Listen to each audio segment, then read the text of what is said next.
il y a quelques années, je n'avais pas compris que le service de Dieu était indissociable du repos.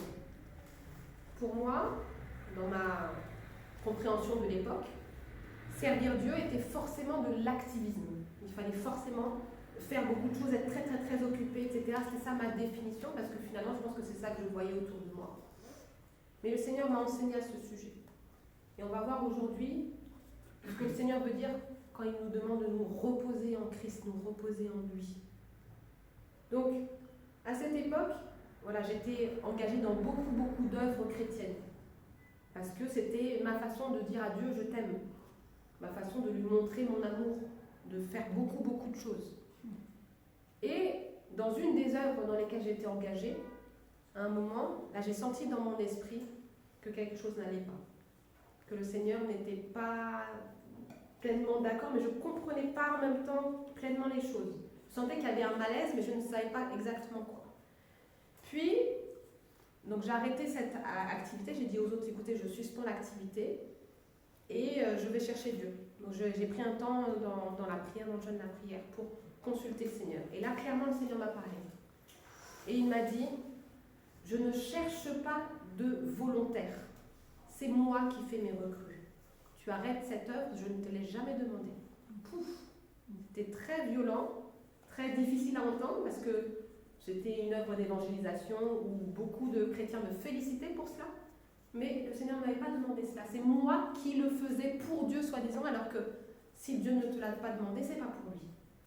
Et c'est à partir de ce moment-là qu'il m'a fait comprendre qu'on ne peut pas le servir en dehors du repos.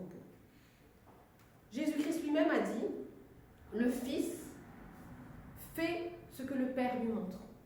Et lorsque le Père lui montre, il le fait pareillement. C'est-à-dire qu'il se contente de faire seulement ce que le Père lui a montré.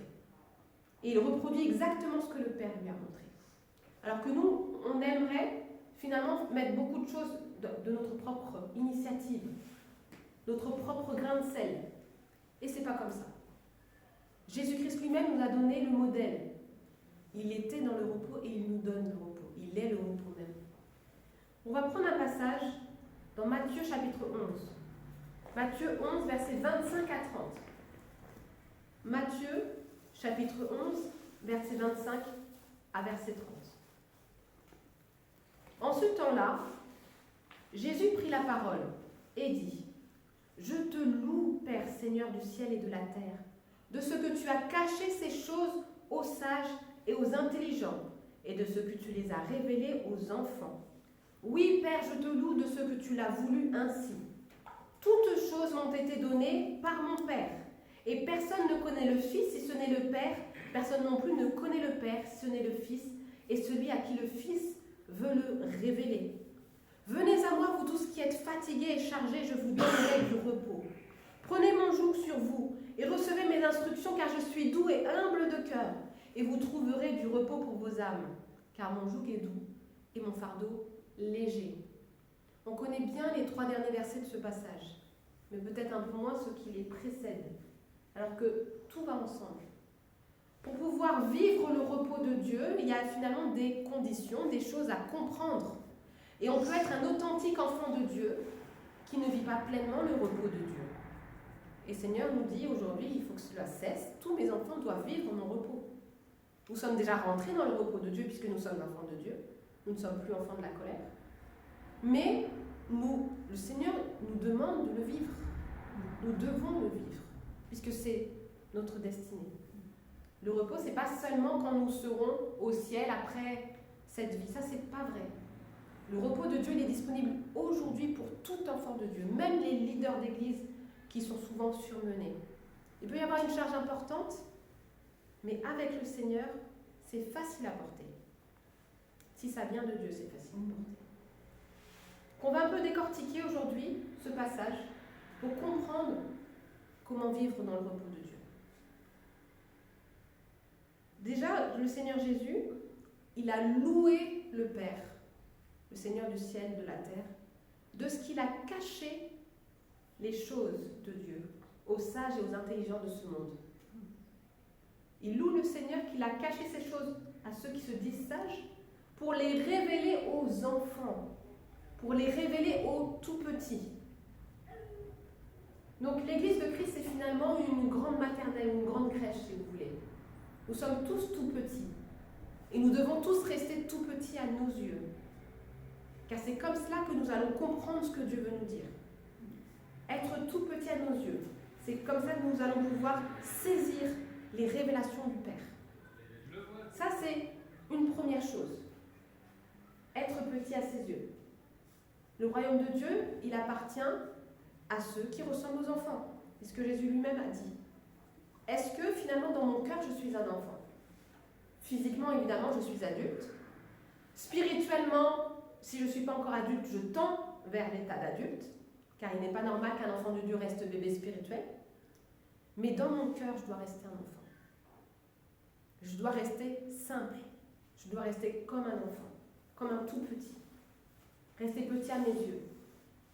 Ne pas me croire comme étant au-dessus des autres. Car cela bloque ma compréhension spirituelle et m'empêche de vivre pleinement le repos de Dieu. Donc le Père, il a voulu cacher ces choses aux sages et aux intelligents du monde, bien sûr, pour les dévoiler aux enfants, pour les dévoiler aux tout petits. Donc c'est à ceux qui sont humbles de cœur que Dieu révèle ces choses-là. Et c'est le dessein bienveillant du Père, c'est le plan bienveillant de Dieu. Tu l'as voulu ainsi. Tu l'as voulu comme ça. Donc qui suis-je pour dire, mais finalement, j'aurais préféré que tu révèles ces choses aux personnes qui ont des diplômes. C'est pas comme ça. Tu peux avoir un diplôme pour cette terre, mais c'est pour cette terre. Ça n'a rien à voir avec les choses de Dieu. C'est pas ton diplôme terrestre qui te donne une quelconque qualification pour comprendre les choses spirituelles. En aucun cas. Et heureusement. Sinon, l'Église serait une assemblée d'intellectuels. Et on voit bien que ce n'est pas le cas. C'est spirituellement qu'on juge, qu'on discerne des choses. Donc tu l'as voulu ainsi, Père. Donc le Seigneur Jésus, il loue son Père de ce qu'il a voulu que la sagesse de Dieu soit révélée aux enfants, aux tout petits. Donc nous aussi, comme Jésus, nous devons louer le Père de ce qu'il a voulu, de ce qu'il a choisi, de révéler les choses de Dieu aux enfants. Les choses de la sagesse aux enfants et pas aux sages de ce monde. Donc vous savez que Dieu a créé toutes choses par Jésus-Christ afin que les dominations et les autorités du monde spirituel sachent par l'Église, connaissent par l'Église la sagesse infiniment variée de Dieu. Donc la mission de l'Église, c'est de démontrer la sagesse infiniment variée, infiniment colorée de Dieu aux puissances. C'est notre mission. Mais pour cela, nous devons être des enfants. Être des enfants. Donc comme Christ loue le Père de ce qu'il a choisi de révéler sa sagesse aux enfants. Donc le Père, il a remis absolument toutes choses à son Fils Jésus-Christ. Toutes choses m'ont été données par mon Père, et personne ne connaît le Fils si ce n'est le Père. Personne non plus ne connaît le Père si ce n'est le Fils, et celui à qui le Fils veut le révéler.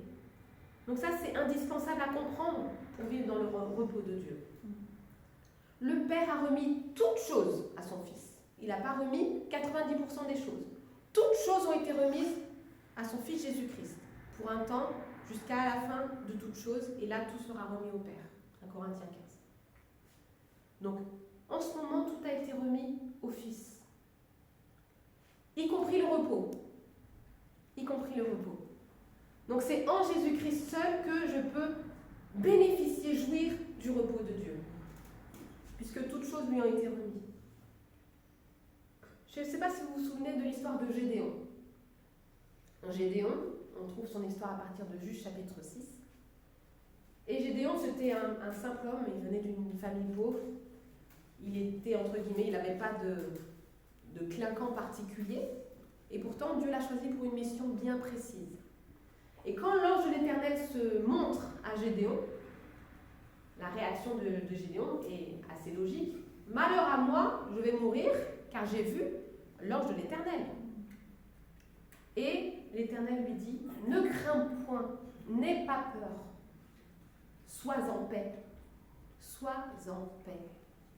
Et c'est suite à cela que Gédéon a appelé l'Éternel l'éternelle paix. Donc l'Éternel, il est notre Yahvé Shalom, il est l'éternelle paix. C'est lui qui déverse sa paix. C'est lui qui nous assure sa paix. Et en Jésus-Christ, nous sommes réconciliés avec lui, nous sommes réconciliés avec le Père. Nous étions ses ennemis, mais maintenant, en Jésus-Christ, par le sang de Christ, nous avons été rapprochés, nous sommes devenus ses amis, nous sommes devenus ses enfants. Donc le Seigneur veut nous rappeler qu'il a fait la paix avec nous. Vous savez, les enfants, quand ils jouent, et bien des fois, ils se disputent, et puis tiens, on fait la paix. Voilà, c'est la même chose, on a fait la paix avec Dieu. Il a fait la paix avec nous, en envoyant son Fils. Et nous, on a fait la paix avec lui en acceptant ce cadeau merveilleux. Il nous a attirés à lui. Donc, cette paix est disponible en tout temps, en toutes circonstances. Et nous pouvons nous reposer en Dieu, quelles que soient les difficultés. Ce n'est pas des paroles en l'air. Nous pouvons vivre des choses difficiles tout en conservant la paix de Dieu, tout en la manifestant autour de nous. Et c'est toute la différence avec quelqu'un qui ne connaît pas le Seigneur. Le Seigneur veut vraiment nous apprendre à nous reposer en lui en toutes circonstances, parce qu'il est Dieu, et que sans lui, nous ne pouvons rien faire. Donc le Père, il se fait connaître par le Fils. C'est en insistant, en cultivant ta relation avec le Fils, que tu vas pouvoir connaître le Père. Et que tu vas pouvoir goûter à sa paix, son shalom, sa paix qui est une plénitude. Ce n'est pas une paix passagère, c'est une plénitude constante, quelles que soient les circonstances. Il peut y avoir des choses difficiles, des choses fâcheuses qui nous arrivent, mais la paix demeure, car Christ demeure. C'est pour cela que nous pouvons venir au Fils en toute confiance pour recevoir son repos. C'est parce qu'il est lui-même la source de notre repos. Venez à moi, vous tous qui êtes fatigués et chargés. Fatigué, c'est un mot grec qui renvoie à l'idée d'une fatigue due à des efforts, due à un travail important. Ce n'est pas une fatigue parce que tu es en mauvaise santé, mais là c'est une fatigue qui résulte d'un effort important. J'ai fait beaucoup d'efforts, donc je suis fatiguée à cause de cet effort. Donc vous tous qui êtes fatigués et chargés, donc ça renvoie à l'activisme aussi. Je fais plein de choses pour le Seigneur, je suis fatiguée. C'était mon cas. Et le Seigneur m'a dit stop, c'est pas ça, c'est pas comme ça qu'on me sert. Le service pour Dieu ne doit pas engendrer ce type de fatigue. Tu peux avoir une fatigue naturelle parce que tu dois aller dormir, mais le burn-out n'est pas dans le plan de Dieu. Il n'est pas prévu par Dieu que ses enfants soient surmenés au point de faire des dépressions ou quoi que ce soit. Le Seigneur n'a pas prévu ça pour nous. Il a prévu la paix, il a prévu le repos. Il a prévu que nous puissions marcher à son rythme et pas essayer de le devancer. C'est ça en fait, on essaye d'aller plus vite que Dieu, alors qu'on ne connaît pas son rythme à lui. Venez à moi, vous tous qui êtes fatigués et chargés, je vous donnerai du repos. Quelle que soit la lourdeur de ton fardeau, viens au Seigneur continuellement. Et des fois, parce que nous sommes en Christ, on oublie que le Seigneur nous dit, même en étant enfant de Dieu, viens à moi. Aujourd'hui, ça va. Mais demain, peut-être que tu vas prendre un fardeau qui est injuste. Mais le Saint-Esprit en toi va te dire, dépose-moi ça, jette-moi ce fardeau. Car moi-même, je prends soin de toi. Jette-moi ce fardeau. On dépose tous nos fardeaux sur Christ. Car lui-même prend soin de nous. Quelle que soit la lourdeur du fardeau, ça peut être un fardeau de dette. Prenons un exemple, les dettes. Ça, c'est un fardeau qui est lourd. Qu'aucun enfant de Dieu ne soit endetté, au nom de Jésus-Christ. Nous entrons dans un temps où le Seigneur manifeste au milieu de nous davantage de sagesse. Donc tous ces problèmes financiers vont disparaître au nom de Jésus. Car le Seigneur veut que chacun puisse vivre convenablement, même forcément sans être très riche, mais sans ne rien devoir à personne. C'est ça qui est très important. Donc, fardeau de dette, ok, il y a ce problème. Peut-être que c'est en venant à Christ que j'avais déjà des dettes avant. Peut-être que c'est par désobéissance que j'ai accumulé des dettes en étant enfant de Dieu. Première chose, je demande pardon à Dieu. Seigneur, voilà, j'ai contracté des dettes et je suis dans une situation difficile, je te demande pardon. C'est la première chose à faire. Et dans le repos de Dieu, le Seigneur va nous donner des stratégies. Et combien de témoignages nous avons entendus de frères et sœurs en Christ qui étaient endettés des fois jusqu'au cou, et le Seigneur a permis que la dette soit épongée en quelques mois, quelques temps, vraiment très rapidement, alors que humainement c'était impossible. Mais Dieu est Dieu. Ou même que la dette soit effacée. Je connais le témoignage d'une sœur comme ça. C'était son ex-mari qui avait contracté des dettes. Et finalement, eh bien, elle a pu avoir sa dette complètement effacée en venant à Christ. Rien n'est impossible à notre Dieu. Quelle que soit la lourdeur de ton fardeau, repose-toi en lui, repose-toi sur lui, car lui-même prend soin de toi. Venez à moi, vous tous qui êtes fatigués et chargés, je vous donnerai du repos. Tu es peut-être fatigué par un travail important, peut-être ton travail professionnel qui te prend du temps. C'est peut-être le fait d'être parent, car c'est un travail à part entière. C'est peut-être cela qui te fatigue. Mais cette fatigue, dépose-la sur Jésus. Parce qu'il est ta paix. Et c'est lui qui va te donner les directives, jour après jour. Car ce qui était valable hier n'est pas forcément valable pour aujourd'hui, ni valable pour demain. Qu'on ne s'attarde pas, qu'on ne s'attache pas à ce qui était valable pour un temps. Car le Seigneur, il est en mouvement. Il est en mouvement. Et nous sommes en migration avec lui. Prenez mon joug sur vous. Prenez mon joug sur vous. Le joug, normalement, c'est pour les bœufs. C'est pour atteler deux bœufs ensemble pour qu'ils puissent travailler.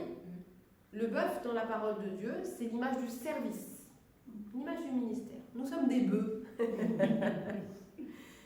Et ce n'est pas mauvais en soi. C'est dans le sens où Christ, c'est lui qui nous dirige. Nous sommes sous son joug et nous sommes appelés à travailler ensemble pour le royaume. Ce n'est pas un bœuf tout seul, c'est plusieurs bœufs qui sont sous un même joug. Mais pour cela, il faut qu'on puisse laisser le Seigneur nous mettre son joug à lui sur nos épaules. Et pour cela, il faut enlever tous les autres jougs. Et des fois, en fait, sans le savoir, sans avoir conscience, on accumule des jougs injustes. Mais le Seigneur veut révéler tout cela. Et c'est pour ça qu'on ne sait plus où donner de la tête. On ne sait pas comment faire parce qu'on se sent dépassé par des situations. Et ça, le Seigneur, il veut que ça s'arrête. Le Seigneur, lui, il n'est jamais dépassé. Il n'est jamais en retard. Il n'est jamais à côté. Nous, on ne comprend pas toujours. Mais lui, il sait pourquoi. Là, il te dit stop. Et là, il te dit vas-y. Alors que toi, tu te dis mais je ne suis pas prêt. Lui, il est prêt. C'est ça le principal. Donc vraiment, faisons confiance à notre Seigneur. Prenez mon joug sur vous et recevez mes instructions. Prenez mon joug sur vous. Soit mettez-vous au service, à mon service. Et mettez-vous à mon école. Suivez mes instructions, mettez-vous à mon école. Le Seigneur, il est notre maître d'école. Je vous ai dit qu'on est tout petit. On a la maternelle de Christ. Je ne sais pas s'il y a une école qui s'appelle comme ça en vrai. Maternelle de Christ. C'est nous, c'est l'Église. N'essaye pas de passer au CP, spirituellement. Dans le sens où, bien sûr, dans la maturité, tu vas grandir, mais ton cœur doit rester en maternelle. Maternelle de Christ. Prenez mon joug sur vous, mettez-vous à mon école. Si je refuse que Christ mette son joug sur moi, et si je refuse qu'il soit mon maître d'école, je ne goûterai jamais pleinement à son repos. Ce n'est pas une option, il n'y a pas de repos sans le joug de Christ. Il n'y a pas de repos sans son école. Et son école, c'est la meilleure de toutes les écoles. On peut avoir des mauvais souvenirs d'école, des mauvais souvenirs d'enfance avec des maîtres qui n'étaient pas toujours bienveillants. Ça arrive. Que le Seigneur guérisse tous ceux qui ont besoin de l'être, au nom de Jésus. Mais Christ, il est le meilleur de tous les professeurs. Par son Esprit Saint, il nous montre exactement ce qui est bon, ce qui n'est pas bon, et il nous corrige pour notre bien. Donc le Seigneur veut aussi nous rappeler qu'il est un bon maître. Il est bon. Donc on met de côté toutes les projections qu'on peut avoir d'un mauvais père, d'un mauvais maître, etc., etc. Tout cela, on met ça de côté, ça n'a rien à voir avec Christ. Il n'y a pas meilleur que lui. Et son école est la meilleure de toutes les écoles. Et que j'accepte, que nous acceptions qu'il nous guide. Accepte que Christ te guide. Accepte d'être le bœuf du Seigneur. Accepte d'être à son service. Alors qu'est-ce que ça veut dire concrètement? Ça veut dire que il y a des fois, le Seigneur va te demander des choses que tu n'as pas forcément envie de faire. Le bœuf, est-ce qu'il a envie d'être sous le joug? Pas toujours. Peut-être qu'il a envie d'aller gambader, je ne sais pas où, peut-être. Mais est-ce qu'on lui a demandé son avis? Le bœuf est clairement non. Mais le Seigneur, lui, il a fait un partenariat avec nous. Et clairement, c'est en étant docile, malléable entre ses mains, que nous pourrons offrir un service qui soit vraiment sans tâche. Notre Seigneur est bon. Donc lorsqu'il nous dit « Mets-toi à mon service », c'est comme ça que voilà, je veux que les choses soient faites, etc. Ne raidissons pas le coup. Ne raidissons pas le coup. Combien de fois on peut être rebelle? Combien de fois on peut se mettre à raisonner? Mais qu'on arrête, qu'on se repente au nom de Jésus-Christ et qu'on laisse le Saint-Esprit en nous faire pleinement la volonté de Dieu. Notre Dieu est un bon maître. Il n'est pas un tyran. Et si tu as cette fausse image de Dieu en toi, que cela soit renversé au nom de Jésus-Christ. Et le joug de Christ, il est facile à porter. Mon joug est doux, mon fardeau léger. Le joug de Christ est facile à porter. Facile à porter. Donc si c'est lourd sur toi, il y a deux possibilités. Soit c'est pas Christ qui l'a mis sur toi, soit tu n'as pas la bonne attitude qui fait que ça rend le fardeau lourd, alors que ça devrait être léger. Donc si c'est pas Christ qui l'a mis sur toi, comme c'était mon cas, je m'étais imposé des œuvres qui n'étaient pas de Dieu, et à un moment dans mon esprit, j'ai senti que ça n'allait pas. Et bien dans ce cas-là, on demande pardon au Seigneur, parce que clairement on n'était pas dans les clous, et on retire ce joug qui était injuste. On ne garde pas quelque chose d'injuste sur nous. Ça nous empêche d'avancer. Et si, finalement, c'est bien un fardeau que le Seigneur me donne, mais que je résiste, je demande aussi pardon au Seigneur. Et je dis, Seigneur, ta volonté, non la mienne. Et là, vous allez voir que le fardeau qui était lourd devient léger. C'est extraordinaire. Je vous parle en connaissance de cause. Il y a des fois où on dit, Seigneur, Seigneur, mais non, ta volonté, Seigneur. Ah, en fait, c'est pas si lourd que ça. Mais comment j'ai pu faire ça? On est étonné. On est étonné parce que le Seigneur a fait à travers nous. Et pour cela, il faut qu'on accepte son joug, qu'on accepte qu'il nous guide. Et là, tout est possible. Amen.